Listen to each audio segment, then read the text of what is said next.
y'all, it's Amanda and this is my Texas Donate Garden, and before we dive in, be sure to like this video, subscribe to the channel, and share this with a friend.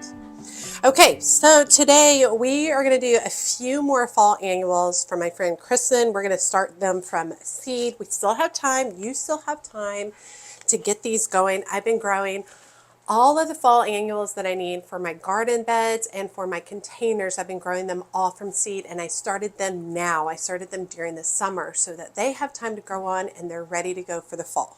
So doing this now saves a ton of money, right? Because I'm just paying for seeds and soil as opposed to buying full-grown plants at the nursery in September. It extends the bloom season. A lot of these will start blooming towards the end of the summer into the fall, so you get to enjoy them longer. And it allows for more control over spacing and color design in the garden, meaning I am not left to the whims of what the garden center has selected. I got to choose my own varieties, color, and texture, and what works best for me. Okay, so today we're going to be starting Orange Flash Calendula, Limelight Spray Millet, Green Drops Ornamental Grass, and Sahara Rebecca. And these aren't necessarily for my garden. These are actually for my friend Kristen's garden, so I'm going to get them started for her. So why start fall annuals indoors in the summer? It allows you to beat the heat while getting a jump on fall blooms. It is too hot to garden outside. Those of y'all in the south, you know what I'm saying. So it's really nice to come inside and do a little work. Young seedlings get a strong, healthy start before being transplanted outdoors as temps cool. And I like to grow my seeds far enough along that they look like I purchased them from the nursery. So nice and big and strong. Fall annuals provide texture, color, and interest when summer flowers begin to fade. And I love planting fall annuals, but we have a short fall. So by doing this from seed, it saves me a ton of money for a short amount of time. Growing from seed saves significant money compared to buying mature plants at the nursery, and indoor starts are protected from pests like birds, snails, and extreme weather. Okay, so we're starting 4 different varieties of seeds today. So I'm going to go ahead and get out my soil mat. And we are going to need some fresh soil in here. The soil that I'm getting is Burger BM7. I can drag it over here. And it is my favorite potting soil, and I also use it for seed starting. I purchase it from Homegrown Plants in Farmersville, Texas. And it's the soil that nurseries use. The nurseries like to use this kind of soil. And you know, if they're using it, it's a good value. All right, and then we're going to work with my Amazon seed starting trays. It starts with a 12 seed cell container. It comes with a water reservoir, and it comes with a dome. Here's the dome that goes on top. Just like that, very simple, perfect for the home gardener. It just works better for me because I don't typically start a lot of any one type of seed, so having these smaller seed cells really allows me to just work with the amount of seeds I have and give it very specific environment requirements in order for it to germinate. Now I do a dry soil seed starting method. So I add dry soil to my containers, and then I lightly compact the soil, not too much. So I want the soil to be soft enough that it's easy for the new roots to go through. And I'm pulling out any kind of larger pieces of bark that might hinder seed germination. Okay, we are going to start with Orange Flash Calendula, and that is a multi-toned daisy-like blooms in soft copper, peach, and apricot with touches of green at the center. Absolutely beautiful, perfect for fall. 18 to 24 inches tall, loves full to part sun, and likes moderate water. So let me bring you all in closer so I can show you what those seeds look like. So these are about 1/4 inch deep. So I'm just going to take my little seed dauber right here, and this comes with the Amazon set of trays. Otherwise, you can just use a pen, pencil, and I'm going to make just about 1/4 inch deep hole in each of those. The seeds we're using today are from Johnny's Selected Seeds. And calendula seeds are cool in that they're kind of like a little curly look to them. So I'm actually going to put a couple of seeds in each hole. Remember, a 1/4 inch deep. All right, and then we're just going to make sure that those are properly covered up. They do not need light for germination. All right, and then we're going to add water to the reservoir, and we're going to fill this just over halfway. Go ahead and sink that down in there. All right, and I've got a tag with the name, today's date, and how many days this takes to germinate, which is 7 to 14 days. We're going to put that there. And then we're going to go ahead and put a humidity dome on top, making sure that it is closed. Okay, a few things about the calendula. It was a 1/4 inch deep, no light needed to germinate. It needs to be at about 65 to 70 degrees for germination, which is about the ambient temperature of my home. It takes 7 to 14 days to germinate, 55 to 65 days to mature. So that's why we still have plenty of time for the calendula, and it's great for borders, but I've also seen lots of people use it for cut flowers. So here's what I'm going to do.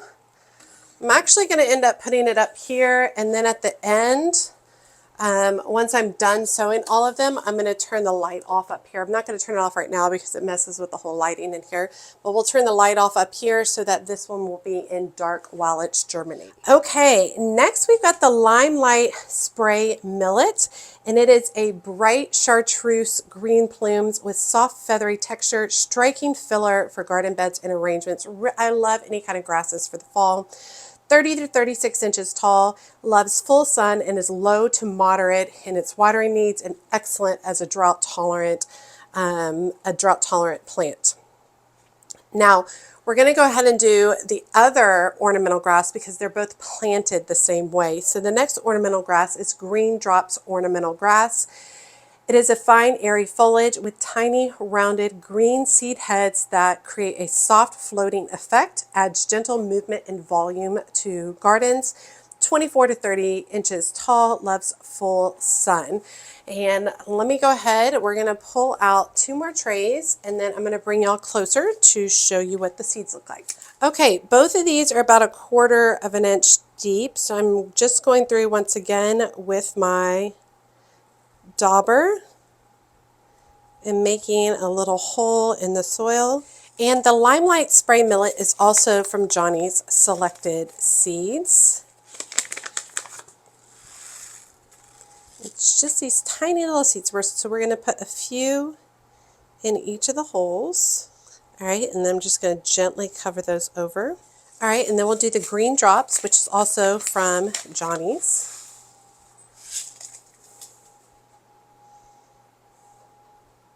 And we'll cover those up. Both of these were a 1/4 inch deep.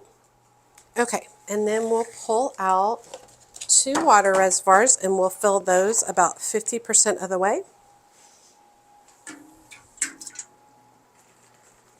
And go ahead and sink those in, and you can see that it sucks up the water real quickly. And then from there, we're going to go ahead and put a humidity dome on the top of both of them, making sure that the dial is closed. Okay, so a little bit, let's start with Limelight Spray Millet. 1/4 inch deep, no light needed, so it's going to go on the dark shelf up here. 65 to 75 degrees to germinate. It germinates in about 7 to 10 days, 60 to 70 days to full plume development, so still plenty of time to enjoy for the fall. Excellent for adding texture and movement to fall gardens.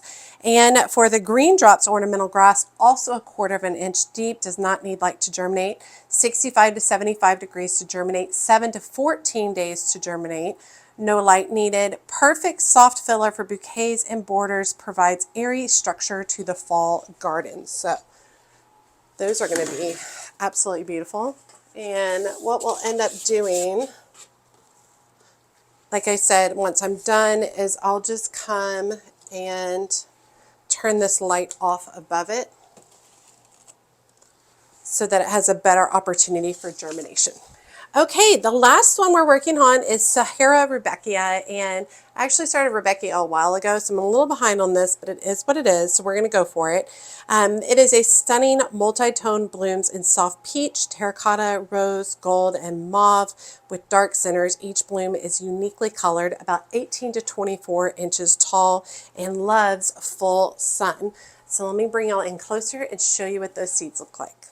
Okay, so this Rebecca is from Johnny's Selected Seeds as well, and it is surface, so it needs light for germination. So we're just going to be placing the seed right on the top. And I actually already started my chimney Rebecca, which I'm really excited about growing, and that did really well. Totally dropped a seed there, but got it. So I'm just going to sprinkle a few because these seeds are so tiny. And this is where the dry soil method really comes in handy because it's so easy to gently press down on the seeds. Gently press down and make sure that they have really good contact with the seed, with the soil, I mean. And if the soil were wet, the seeds would be sticky. Okay, and then we need another water reservoir. We filled that up 50% of the way.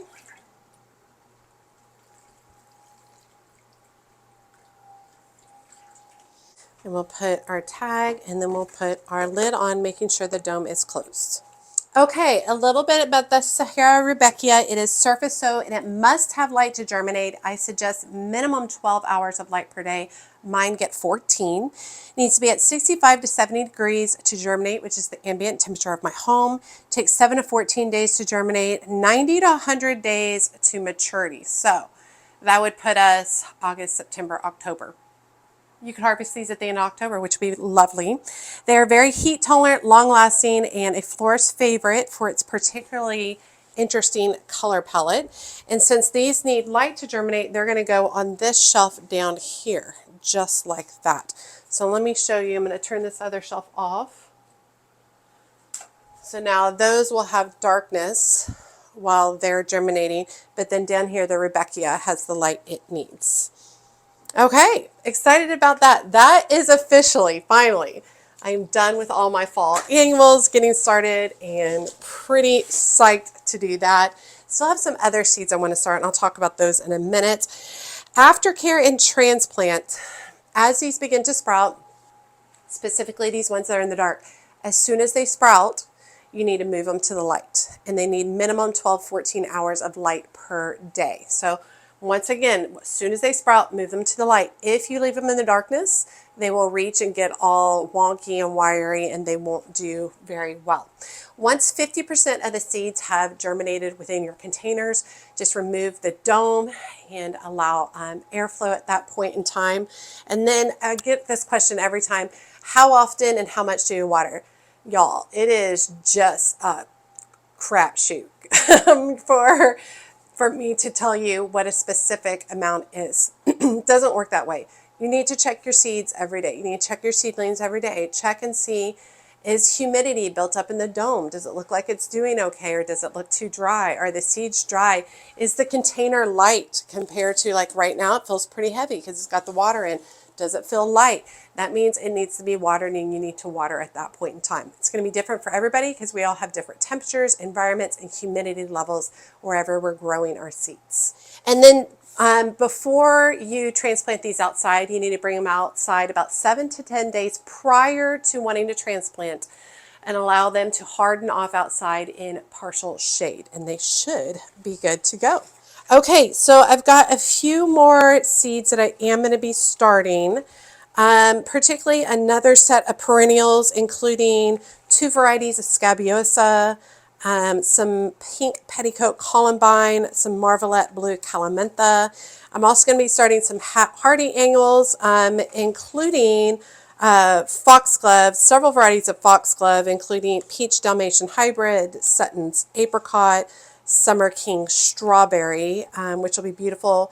Also going to start delphinium and a couple of varieties of status, and we're on our way. I mean, things looking really good. I need to do a video of starting to pot stuff up. The sunflowers are looking really good and they're ready to transplant outside, so we'll be doing that in the next few days. But moving on, everything's looking really good. I'm really excited about my seed production for the fall garden. All right, you all, I hope you have continued to enjoy these seed starting videos. I know they're not the most exciting or stimulating, But once you figure out the seed starting process, it's kind of epic. It's great. It's amazing how many things you can grow, how much money it saves you, and the joy it brings you. It brings me so much joy to start seeds.